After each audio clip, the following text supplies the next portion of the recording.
Hola y bienvenido a Ocularis Tecnología. Soy Rubén Pascual, oftalmólogo, y en esta serie especial del podcast de Ocularis hablamos de la relación entre visión y dispositivos con pantallas, cámaras y elementos que interactúan de forma muy estrecha con nuestro sistema visual. En estos primeros episodios nos hemos centrado en los visores de realidad virtual, aumentada y mixta, tomando como ejemplo el Apple Vision Pro. En este séptimo capítulo vamos a retomar un poco lo que empezamos a hablar en el penúltimo episodio, en el quinto, sobre las pantallas. Estuvimos hablando de un aspecto muy importante que es la resolución de las pantallas, lo de los megapíxeles y lo de que si 4K, que si 6K, esas cosas. Pero para tener una buena experiencia de usuario, para que disfrutemos utilizando este tipo de visores, la resolución de pantalla, la cantidad de píxeles, no es lo único. Ni siquiera a veces es lo más importante, como veremos ahora. Hay otros temas, como por ejemplo los colores, que también es importante, claro, en todas las pantallas, en los monitores, en los móviles, en los ordenadores, en las tablets, que tengan bien definidos los colores, que tengan una gran cantidad de colores y que eso se corresponda a la realidad, es importante. Quizá en este dispositivo, en este visor, más todavía por el efecto pass-through. Ya sabemos que este dispositivo y otros similares que ya hay y que saldrán son visores mixtos que pueden tener realidad virtual y aumentada y mezclar elementos reales y virtuales. Entonces la parte virtual, pues bien, puede tener mejor o peor color, puedes jugar un poquito en ese mundo totalmente virtual con los colores, pero tiene este divisor el sistema pass-through, que significa que hace como que este divisor fuera unas gafas sin serlo, que tú puedes ver la realidad a tu alrededor. Pero no es que estés viendo directamente lo que hay en tu entorno, son las cámaras las que te lo señalan y tú ves la realidad a través de la pantalla, con lo cual es muy importante para que esa ilusión se note como real, para que no te notes raro, que lo que ves a tu alrededor estén bien reflejados los colores, para que dé la sensación y que puedas interactuar con tu entorno, con las personas que te rodean y que no tengas una sensación de colores raros. Con lo cual el color es importante, lógicamente. Otro factor que también es importante es el contraste, lógicamente, para tener buena calidad de imagen. Más importante en este tipo de pantallas porque, como ya hemos mencionado en episodios anteriores, estos aparatos utilizan un sistema de lentes llamado Pancake que tiene muchas ventajas con respecto a otro tipo de lentes que causan menos distorsión, causan menos deformación de la imagen, pero en contra sustraen cantidad o intensidad de luz. En cierta medida le roban contraste. También iluminación y luminancia, pero también contraste. Con lo cual la imagen tiene que estar muy contrastada de antes para que lo que llega al ojo tenga contraste suficiente. De estas cosas, del color y el contraste, no vamos a hablar hoy. Quizá lo abordemos en futuros episodios, ya veremos. Pero hoy vamos a hablar de una cosa que es muy importante, más importante posiblemente que lo que hemos mencionado de los colores y el contraste, y puede ser que incluso más importante todavía que lo de la resolución de la imagen, de la cantidad de píxeles que hablamos en el penúltimo episodio. Y es que hoy vamos a hablar de la latencia. ¿Qué es la latencia? La latencia es una medida del retraso entre un evento, algo que ocurre en el tiempo, cuando ocurre un evento, y cuando ese evento lo vemos y llega hasta nosotros. En este contexto, en el contexto de pantallas digitales, en especial en el contexto de visores de realidad virtual, aumentada y mixta, hablan del concepto, en ese concepto, para que quede claro, de MTP o MTP, Motion to Photon, que significa entre el movimiento hasta el fotón, hasta la luz que llega a nuestros ojos. Es un tiempo en el que el movimiento teórico de un objeto que estamos haciendo seguimiento, cuando dicho objeto empieza un movimiento que tiene que tener lugar por el momento que fuera y después de su renderizado y representación final en la pantalla llega hasta nuestros ojos. Podríamos entenderlo también como un delay o un lag en términos anglosajones, pero es un retraso entre que algo tiene que pasar, que supone un cambio en la imagen y que eso ocurre en realidad. Y esa latencia tiene que ver con el procesado de esa imagen, en cómo funciona la pantalla, es decir, desde que llegan la información desde el procesador hasta la pantalla, y la pantalla, digamos, se refresca y llega, digamos, ese cambio hasta nuestros ojos. De hecho, esa latencia puede tener que ver incluso antes del propio procesado de la imagen, porque a veces el evento que produce ese cambio en la imagen, ya no es solo pues, en un entorno real virtual que un objeto virtual se tenga que mover, sino a veces el cambio que tenemos que percibir se origina en un sensor de movimiento, por ejemplo, y entonces la latencia, ese retraso, ese pequeño tiempo, esos milisegundos que tarda el sensor en detectar ese cambio, ese movimiento, hasta que ese sensor se comunica con el procesador y el procesador elabora y decide lo que tiene que cambiar de la imagen. Todo eso son milisegundos, son tiempos que se cuentan dentro de eso del concepto global de latencia. Esta latencia existe, por supuesto, en otros dispositivos que no son visores. Tenemos latencia en todos los monitores, en todos los ordenadores, todos los móviles, todos los dispositivos electrónicos con representación gráfica tienen cierto grado de latencia. A veces esa latencia tiene que ver con conexiones. Cuando es un streaming o estamos jugando a juegos en línea, resulta que la información que llega de la red de Internet es la que sufre retraso, y a veces ese tipo de latencia lo llamamos directamente lag, y son latencias que a veces pueden ser muy grandes y notamos que pues, va más lento de lo que tendría que ir, o se producen como parpadeos o interrupciones en los movimientos, ¿no? En el desplazamiento de una escena visual que tendría que ser fluida. A veces la vemos como interrupciones o saltos, o aunque no llegamos a ver esos saltos, vemos que le falta fluidez a la imagen, ¿no? A la escena visual. Pero hay una diferencia importante entre lo que ocurre con las pantallas y lo que ocurre con los cascos de realidad virtual y aumentada. Cuando tenemos lag, tenemos latencia en una pantalla convencional, pues la experiencia de usuario puede ser mala y puede ser desagradable, incluso puede hacer llegar a que el juego o la experiencia sea injugable o no nos resulte cómodo, pero no llega a tener las consecuencias que se produce con los cascos de realidad virtual o aumentada, que se producen auténticos síntomas de malestar, mareos, dolor de cabeza, incluso náuseas y vómitos, lo que llamamos síntomas vegetativos, síntomas del sistema nervioso vegetativo, que pueden ser tipo digestivos, incluso sudores fríos, palidez, etc. Por eso decía al principio que este problema de la latencia puede ser más importante que otras variables propias de la imagen y de la pantalla que hemos analizado anteriormente. Pues si tiene los píxeles más gordos, si tiene la resolución de la pantalla peor, sí, la experiencia es peor, pero no te vas a marear por ello, no vas a sentirte mal o enfermo por ello. Esto de la latencia se conoce desde hace mucho y hay mucha información en Internet. Hay artículos, hay podcasts, hay vídeos que hablan sobre latencia en varios dispositivos y en concreto en dispositivos visores de realidad virtual y aumentada. Sin embargo, como es lógico, la mayoría de esta información que podemos encontrar por Internet se centran en la parte tecnológica.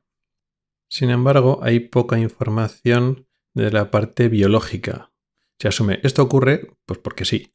Y entonces a partir de entonces pues hacen sus medidas, empiezan a explicar el problema del proceso, de las pantallas, de los sensores, cómo se puede reducir la latencia, cuáles son los problemas de esa latencia, pero no te explican por qué y cuál es la diferencia de que no se produzca estos síntomas y este malestar en pantallas convencionales y sí que se produzca en este tipo de visores que son más inmersivos. Y tampoco te explican por qué hay esta diferencia individual. Hay personas que se marean enseguida y otras personas que lo toleran bastante más. Así que hoy nos vamos a centrar más en el por qué ocurre esto, para entender un poquito qué es lo que está pasando en no solo en nuestros ojos, sino en nuestro cerebro para que ocurra esto. Y sobre todo para que entendamos la diferencia cuando tenemos latencia en una pantalla en una tablet, en un móvil, en un ordenador, porque no nos sienta tan mal, pero cuando tenemos un visor, sí. Nuestro entorno, nuestra realidad, queda configurada como si fuera una especie de modelo, vamos a llamarlo tridimensional, que varía en el tiempo, que se produce en nuestro cerebro. Nuestro cerebro tiene un modelo, una idea de lo que está pasando a nuestro alrededor, de cómo estamos nosotros, cómo nos estamos moviendo, si estamos quietos o estáticos, nuestra posición, y luego después nuestros objetos, todo lo que está en nuestro entorno, cómo se mueve y se desplaza. Eso lo conseguimos a través de la información de los sentidos. Pero la información de los sentidos se imbrica y se interrelaciona. No tenemos una imagen por la vista, otra imagen por el oído, otra imagen por el tacto separadas, no. Todas se interrelacionan y quedan imbricadas en tiempo real. Y muy importante, tienen que encajar todas como si fuera un puzzle que tienen que encajar todas las piezas de forma perfecta. Evidentemente, la vista cobra una importancia capital, por la cantidad de información que da es superior a cualquier otro sentido. Y en cuanto a lo que se habla de la realidad del entorno, de nuestra posición espacial y temporal, nuestra orientación espaciotemporal, tanto el gusto como el olfato no juegan un papel importante y ni siquiera el tacto en el sentido tradicional que entendemos el sentido del tacto. Aquí juega gran importancia sobre todo la vista, el oído en el sentido de información auditiva también, pero no tan importante, y luego tenemos otros dos sentidos que a veces no los tenemos en cuenta, a veces no los hemos estudiado en educación primaria de esa manera, que es el sentido del equilibrio, que está localizado en la misma posición que el sentido del oído, pero son cosas diferentes, y luego también vamos a llamarlo propiocepción, que es la información que dan nuestros músculos, tendones y articulaciones, sobre todo estas estructuras de sostén que están en el cuello, cercanos a la cabeza y también en posiciones de la espalda y en menor proporción la de los miembros. Estos sentidos propioceptivos de la posición de nuestro propio cuerpo que nos informan nuestros propios músculos y tendones y articulaciones es menos cantidad de información que la cantidad de información que dan los ojos, y pasa algo parecido con el sentido del equilibrio. Pero no son menos importantes en el sentido de que quedan en un segundo plano, no. Son igual de importantes en cuanto a jerarquía para hacerlo caso y tenerlos en cuenta. La información de estos tres elementos, por simplificar, digamos la propia posición corporal, el sentido de equilibrio y la vista, son estos tres elementos que tienen que coincidir en lo que nos están informando segundo a segundo o instante a instante. Y cuando coinciden, algo malo pasa. Vamos a poner un ejemplo muy típico. Cuando empezamos a girar o dar vueltas sin parar, girando sobre nuestro propio eje, eso lo hemos hecho todos cuando éramos pequeños, cuando cogemos bastante inercia y luego nos paramos, pues nos mareamos y nos podemos caer al suelo. ¿Y esto por qué es? Bueno, la información de nuestro propio cuerpo y la posición coincide con la de la vista, porque cuando después de dar varias vueltas nos quedamos parados, nuestro propio cuerpo nos dice que estamos parados, nuestra vista nos dice que nos estamos parados, que el entorno no se mueve, por lo tanto nuestra cabeza está inmóvil, pero el sentido del equilibrio nos dice que nos estamos moviendo, porque ese líquido que tenemos en nuestro oído interno, por la inercia se sigue moviendo aunque estemos parados. Entonces nuestro oído interno, nuestro sentido del equilibrio nos dice que seguimos girando, pero nuestra vista y nuestro cuerpo nos dice que estamos parados. Entonces se produce un desajuste de información y lo que primero puede pasar inmediatamente es que nos caigamos al suelo, que perdamos el equilibrio totalmente, pero es que además, unos minutos después, aunque luego después nos quedemos tumbados o sentados, sin riesgo a caernos, nos podemos sentir muy mareados y podemos tener náuseas o vómitos. Y esto ocurre por cuando hay diferencia entre lo que nos está diciendo un sentido y lo que nos está diciendo otro sentido. Ahora vamos a pensar qué ocurre en nuestra realidad. Puede pasar que estemos sentados delante de un ordenador, delante de la televisión en el sofá y no nos estamos moviendo para nada. Nuestra cabeza ni nuestro cuerpo y nuestros ojos estén fijos mirando hacia adelante. La situación es cómoda porque nuestro cuerpo dice que estamos parados, nuestro sentido de equilibrio dice que estamos parados y la información de la vista no se mueve casi nada en nuestro entorno excepto, pues algunos objetos que se mueven en nuestra imagen, pero la imagen en global no se mueve. Vale, pues estamos parados, todo coincide. Pero la mayor parte del tiempo no estamos tan absolutamente inmóviles. Cuando estamos despiertos y en movimiento, incluso aunque estemos sentados, pues estamos todo el rato moviéndonos un poco, la cabeza, el cuello, vamos girando todo el rato. Un pequeño movimiento de cabeza hacia la derecha, si por ejemplo queremos coger un bolígrafo, aunque estemos sentados delante del ordenador o en un escritorio, ese pequeño giro de cabeza se acompaña de que nuestro sentido del equilibrio nos dice que hemos girado la cabeza y nuestros músculos del cuello también dice que hemos girado la cabeza. Y ese giro de cabeza, en el sentido horizontal, vertical o incluso rotacional, en los tres ejes del espacio, se detectan esos movimientos, tridimensional por decirlo así, ese giro, tanto por el sentido del equilibrio, tanto como por los propios músculos del cuello. Y eso se acompaña en que en la vista, la escena visual se gira en consonancia. Y además se produce, vamos a decirlo, en tiempo real porque estamos en la realidad. En el mismo instante que estamos girando, la escena gira en consonancia. Si giramos la cabeza hacia la derecha, toda la imagen se desplaza hacia la izquierda. Y toda esa información de nuestros tres sentidos pues coincide y no hay ningún problema con eso. Vamos a suponer que estamos ahí efectivamente delante del ordenador y estamos jugando a un juego que es un entorno tridimensional y estamos, metidos un poco en el juego, pero tiene latencia. Tiene una latencia de tal forma que cuando giramos con el ratón la imagen, pues toda la imagen se mueve bien de forma coherente, como lo tiene que ser en un entorno tridimensional, pero un poco más lento de lo normal. Y la sensación, esa latencia de que entre que giramos y la imagen se ve, pues no es agradable y tenemos la sensación de que el juego no va fluido. Bueno, pues puede ser más o menos incómodo, pero ya. Tampoco nos está afectando a nosotros porque, aunque nos sentimos, dentro del juego y queremos tener una experiencia inmersiva, es una experiencia inmersiva en el sentido cerebral, de la consciencia, de la simulación. Tú te quieres meter dentro del juego, pero tus sentidos, el resto de sentidos, está en la realidad.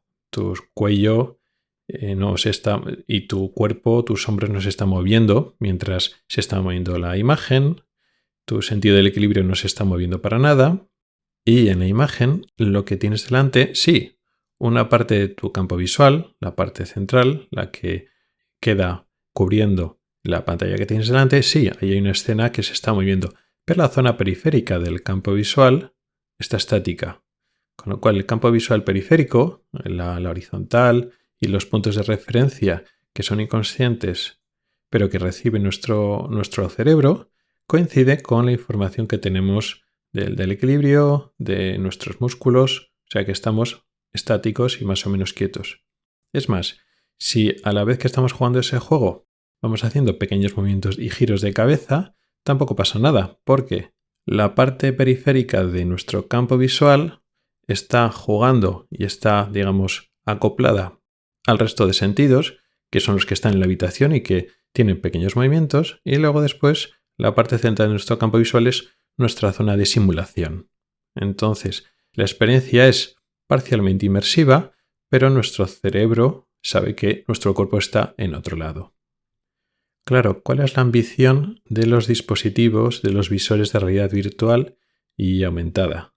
Pues que sea la experiencia mucho más inmersiva y que no sea tu cuerpo está quieto y hay una pequeña zona de simulación que se coge una zona de la vista y el oído, pero el resto del cuerpo sabes que estás fuera de esa simulación. No, tienes que meter en esa simulación.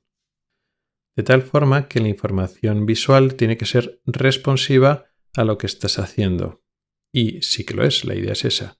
¿Qué es lo que pasa? Cuando tú giras la cabeza, pues estos aparatos, estos dispositivos, tienen unos sensores, unos giróscopos, unos acelerómetros que detectan ese movimiento de cabeza, ese cambio de posición, y entonces lo que hacen es desplazan y colocan la imagen donde correspondería como si hubieras movido la cabeza en el mundo virtual.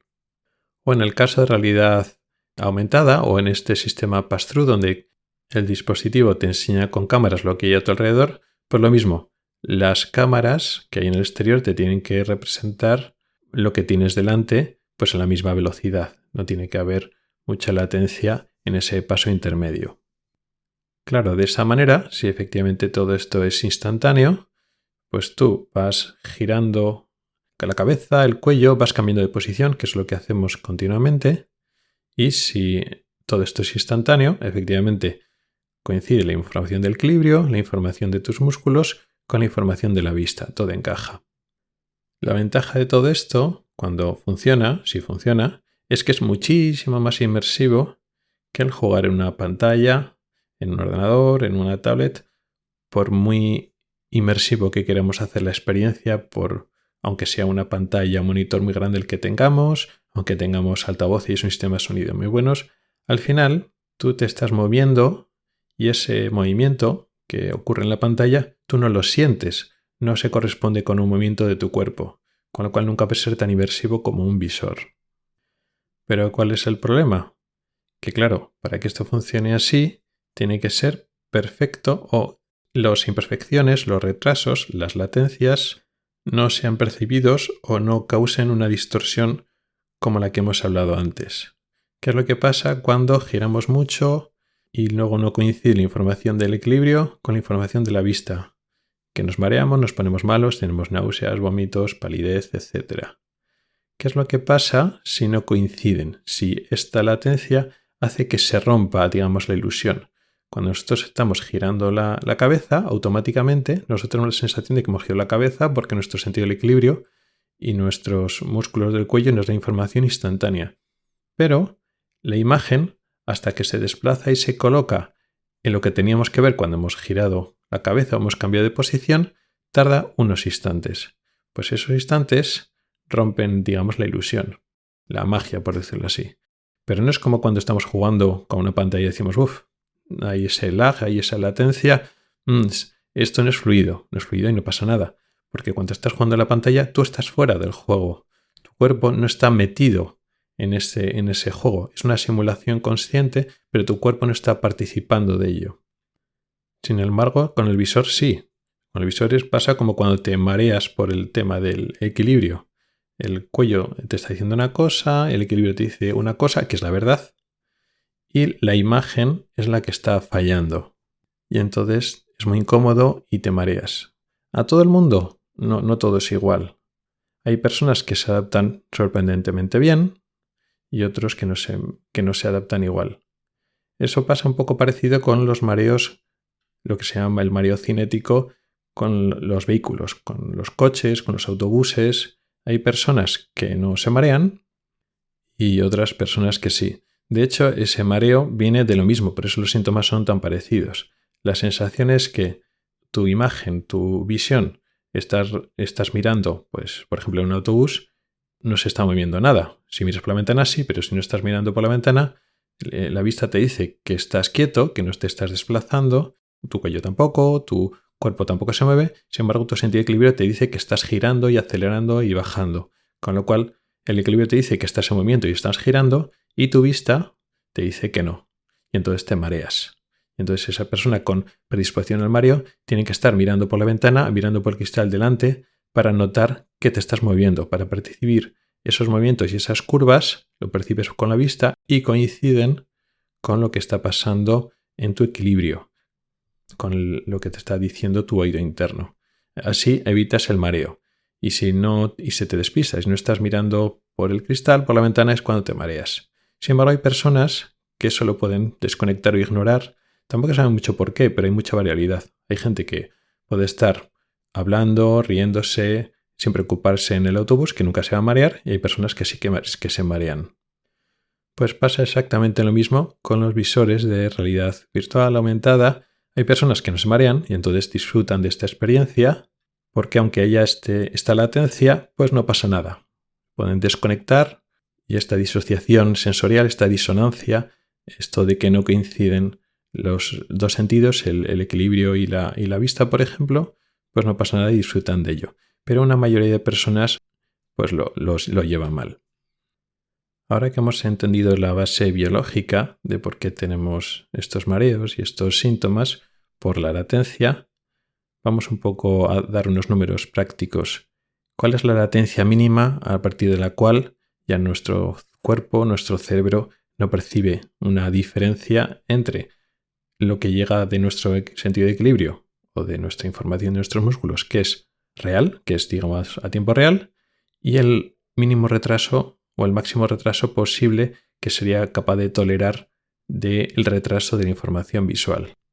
Es un tema abierto, la verdad es que no queda muy claro. Me he leído varios artículos un poco técnicos por internet. Dejaré un par de ellos en las notas del programa. Uno de ellos, que es un artículo de 2013, recomendaba que teníamos que bajar de 50 milisegundos de latencia para que, digamos, el entorno, el visor se encuentre que responde, que se ve fluido. Pero recomienda menos de 20 milisegundos para que asegurarnos que no haya esos síntomas vegetativos, síntomas de mareos y malestar. Otro artículo más tardío del 2017 te dice es más permisivo. Te dice que la latencia, si ya está por debajo de 100 milisegundos, ya no tendría que haber mayor problema. Realmente los cascos de realidad virtual y aumentada que hay hasta ahora, y ha ido habiendo, está en ese límite que hemos hablado ahora de los 100 milisegundos. Un poco más, un poco menos, de tal forma que antes había mucho más mareos y molestias, porque estamos por encima de ese límite. Ahora la cosa se lleva mejor, por lo que nos han informado, el visor de Apple, el Apple Vision Pro, ha mejorado mucho en este aspecto, por las pantallas, pero sobre todo por el procesador, porque tienen un auténtico ordenador con mucha potencia de proceso y entonces han reducido mucho estos 100 milisegundos aproximados que tienen los visores más o menos en la actualidad. Ahora ha conseguido una mejoría de en torno a 10 veces y dicen que tiene 10 milisegundos de latencia, que está por debajo de los 50 que recomendaba este primer artículo para que se sintiera todo fluido. Incluso está por debajo de ese margen de 20 milisegundos que ponían como margen más restrictivo. Con lo cual, teóricamente, este nuevo visor lo tendrá esto controlado, lo de la latencia. Realmente no sabemos si será verdad o no. Lo que tendríamos que pensar es que todos estos estudios y trabajos se han hecho, pero no en grandes grupos de población, porque como hemos dicho, estos visores, su uso en la población general está muy limitado y tenemos que pensar, a falta de más datos, la respuesta a estos mareos pues se repartirá con una distribución, vamos a llamarlo normal o gaussiana, con lo cual es muy probable que con esta mejoría clara de latencia en torno a 10 milisegundos, un porcentaje grande de la población, de los grupos que lo van a empezar a utilizar, no sentirán mareo en absoluto, pero posiblemente haya un porcentaje más o menos pequeño, minoritario, de personas que realmente serán sensibles y posiblemente tengan esos problemas. Y poco más. Hoy quería hablar de un tema muy biológico, no directamente relacionado con los propios ojos, pero sí relacionado con el sistema visual, con la visión y cómo interactúa la visión como sistema sensorial y cómo se conecta con otros sentidos, con otra información sensorial. Este es un campo donde se imbrica mucho la biología y la medicina con la tecnología y sin embargo, pues por motivos obvios, pues los tecnólogos e ingenieros pues no se han metido a explicar mucho a la gente de dónde vienen estos problemas. Así que hoy, simplificando mucho y en media hora, he querido dar una idea general de por qué ocurren estos problemas. Esto puede dar pistas a la gente que sufre estos problemas. Evidentemente, cuanto más giros más bruscos y violentos y rápidos hagan de cabeza, más posibilidades hay de que se mareen en estos dispositivos con latencias bajas. Y iremos viendo cómo nuevos dispositivos con menores latencias, como posiblemente tenga este dispositivo de Apple, cómo irá mejorando y desapareciendo estos síntomas en la gente que los usa. Y con esto llegamos al final del podcast de hoy. Muchas gracias por el tiempo que has dedicado a escucharme. Recuerda que puedes contactar conmigo para proponer temas para próximos episodios. Pueden ser temas relacionados con las Vision Pro, otros visores similares o otras tecnologías relacionadas con nuestros ojos. También puedes proponer temas relacionados solo con la vista para la edición regular del podcast. En las notas del programa están todas las formas para contactar conmigo y participar. Hasta el próximo episodio.